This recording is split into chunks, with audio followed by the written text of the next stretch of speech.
In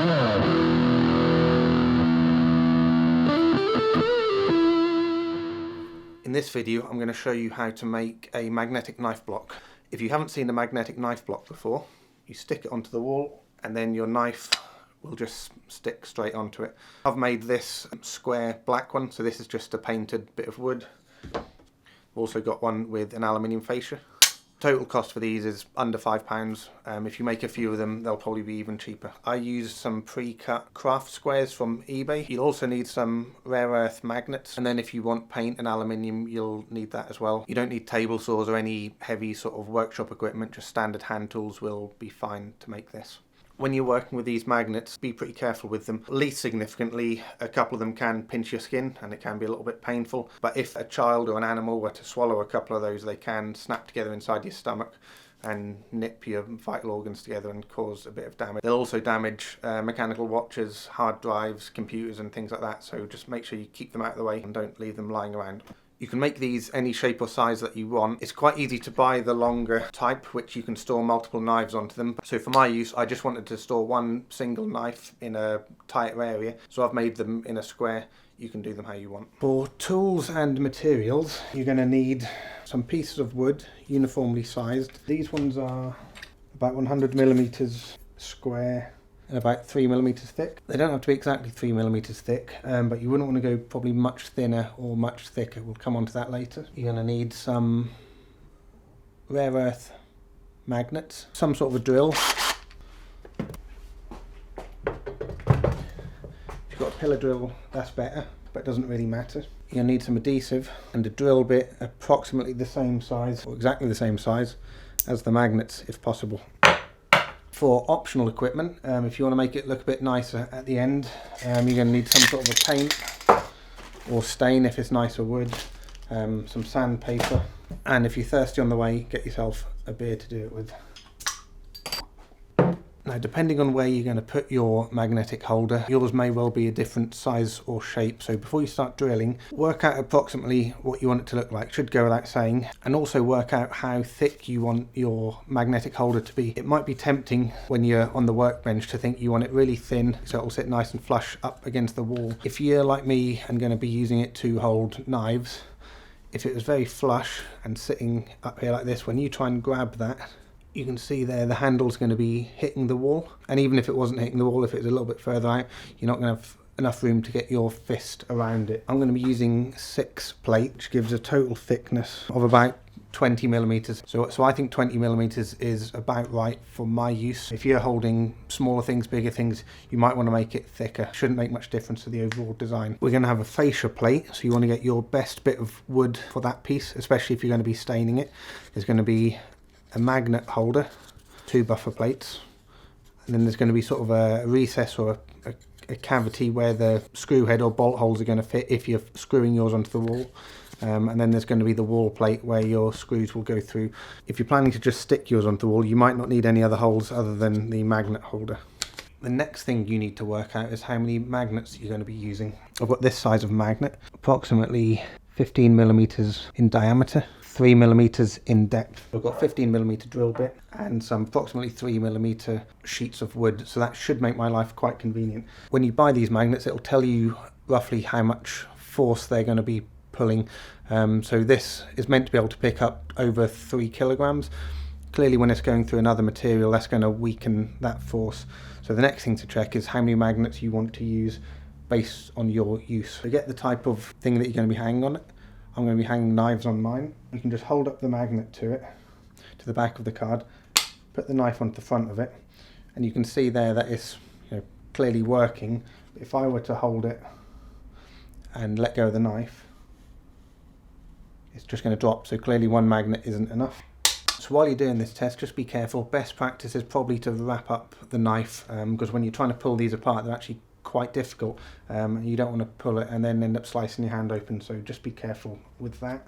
When you're doing this check, the magnets tend to move around a little bit and they get concentrated into one area, and you really want a nice uniform magnetic field all around the board, so when you put it up you don't have to think about getting it smack bang in the middle. I'm just going to masking tape these onto the board. Okay, so 4 in a uniform pattern, so it looks like they're a little bit far apart because it's jumping between the 2 rows of magnets, so that's not quite ideal for me. If you put it into the middle, it could start to slip. Let's try again. Okay, so the results of the testing. This safest option is the 5 side of the dice pattern. So you've got 5 magnets on there. So I think this 5 pattern is optimal for me. Okay, it's marked up. So I'm just going to drill the 5 holes all the way through the board. Okay, just need to give the back of it a bit of a clean up because it's not the best bit of wood. As I mentioned at the beginning, a drill like this is going to be fine to do this sort of work. A pillar drill is obviously a bit easier to set up and then make sure it goes down dead straight. Realistically, on a bit of wood that thick, it's not going to make any difference. So fortunately for me, these magnets and the drill bit are exactly the advertised size. So they go in there nice and flush and there's no real hole left. So once these go together, you can't shake it about, it doesn't rattle and stuff like that. If you find that your wood is thicker than the magnet or that it rattles a bit, you might need to consider just an extra bit of glue or some packing out. So I'll probably glue mine to the wall. Give me the future option of hanging this on a couple of nails. I'm going to put 2 keyhole slots into this. So what I mean by that is there will be a hole like this, so a screw head can go through there and then slide up, and it can't pull backwards, so when you pull the knife off, it doesn't pull the board off the wall. It's got about 10mm head, so the bigger hole needs to be 10mm, and the shaft, including the threads, is about 5mm, so it needs a 5mm slot. So the larger hole will be here, 10mm hole here and here. Use the smaller drill bit just to make the slot. Drilling a slot with just a drill bit isn't the easiest thing to do. Ideally you'd have a router or something like that. I don't have one of those. So when you're doing it, the best way forwards is to sort of maybe drill one there and then jump a hole and drill one a little bit higher. So you then got 2 holes and then you can go straight down into the middle. Otherwise if you try and just drill the overlapping holes, it tends to sort of skip a little bit and try and push the drill bit out of the way. 2 separate holes, so I can go straight down the middle. So you end up with this nice keyhole. It still did try to skip a little bit, so if you are using any harder wood than this, I mean this is almost like balsa wood. Hang on. If you are using any harder wood than this, maybe be tempted to clamp it down to the bench where you're drilling it. So you've got the 2 keyholes, so it goes in, slides up, and then can't pull out. So the final thing to do, where you've got your wall plate, on the plate behind that, you're going to need just a cavity there to allow your screw to go in. You could even do that on the next 2, but I'm just going to do it on one of them. So you need to remember what your measurements were on the keyhole pieces, or just use a pencil, stick them in there, so you can drill the next piece. For this slot, you could just use the 10mm piece again. It might be a little bit tight and the screw might end up rubbing on it, so I'm just going to use the 15mm piece because I've got it there to give plenty of room for that screw. I say plenty of room. That one needs to come up just a little bit further so that screw can seat properly. Now I've got plenty of room. I've changed my mind on the glue. I thought I was going to have to glue the magnets onto the wood, but it's snug enough that I don't actually need to. If you're using an aluminium or other metal fascia or glass or whatever, you're going to need something like this. As it's just wood to wood, I'm going to go with a slightly less toxic option and just use normal wood glue. So you need to assemble your plates together. So fascia plate, magnet plate, don't forget to put the magnets in, a buffer, the cavity, and then the wall plate with the 2 keyholes. So just go through each one by one, put the glue on each side, make sure you line them up nicely.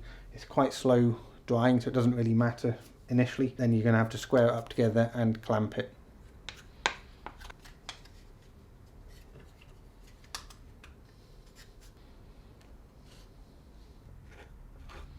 Okay, so once you've got them all together, you should have something that looks a bit like that. Wipe any excess glue. It does dry clear anyway. And you really want to be clamping this together and leaving it for about 24 hours. So to clamp, you can either use stuff like this, like your standard clamps. You could put a big pile of books on it if you don't have that. A woodworking vise will be the easiest way to do it. Otherwise, yeah, just use the clamps or books or whatever you want to use. Keep it as square as possible while you're putting this in. That looks pretty good to me. So finish your beer, get yourself another one. 24 hours later, come back here and we'll continue this. 24 hours later, that is nicely glued together. Done a pretty good job of lining it up. There's one piece which is just slightly out of line. Probably wouldn't be noticeable on the wall, but I'll sand it down anyway. There's a bit of dirt where the vise wasn't clean. Planning to use 400 grit sandpaper for the final finish. I'm hoping that's going to be enough to flatten off the glue. If that doesn't do the trick, I'll have to just go down and grit, then come back up to the 400 grit. Before you go and put your finish on it, it's worth just checking with your knife to make sure it does stick as you wanted it. It's worth considering a mask as well while you're doing this so you don't breathe in the dust. And get on with it.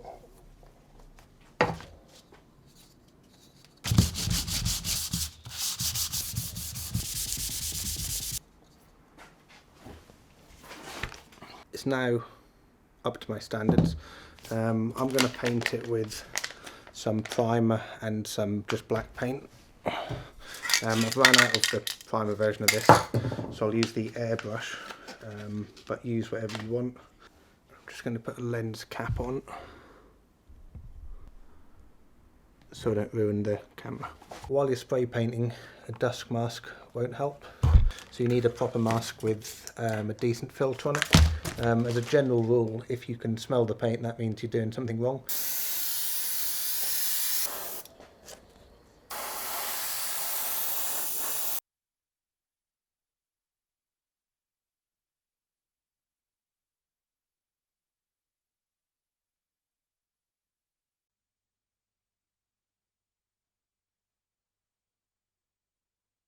You can also make your front plate out of a metal, so I have a piece of aluminium here.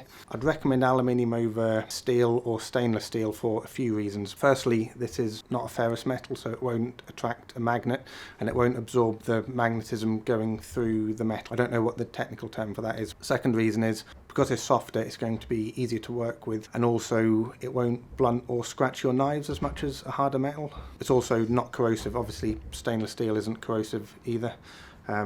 But I'd go with aluminium. This one is 4 or 5 millimeters thick, so it's possibly a little bit too thick.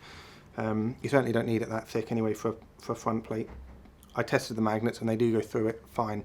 So I'm going to cut this now. This cuts quite easily with a hacksaw, but I'm going to use a power tool just because it's easier for me.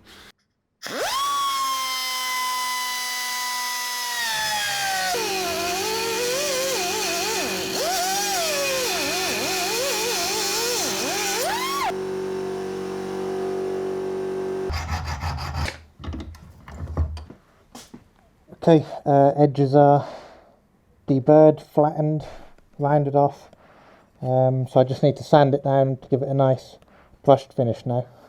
I'm going to try and give it a brushed finish, starting off with 120 grit sandpaper, or wet and dry, and then go down to 400, just working across in a straight line, and hopefully that's going to give the finish I want. If you're going to be gluing wood and metal together, so this piece of aluminium and this bit of wood, this is done in the same way. I've painted it first, got the magnets in. Clearly you don't want to use wood glue for this, so I'm going to go back to the contact adhesive. So for this you just want a thin coat on each surface and let it dry for around about 20 minutes, and then come back and push them both together. Put a little bit of weight on it and leave it for, don't know how long actually. Bond is instant, but the adhesive will achieve full strength over 24 hours. So there you go. It comes with a little spatula.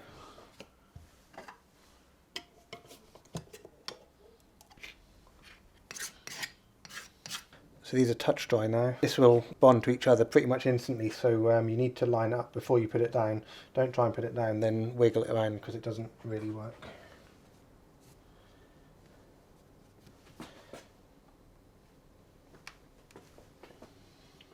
Okay, that's bonded.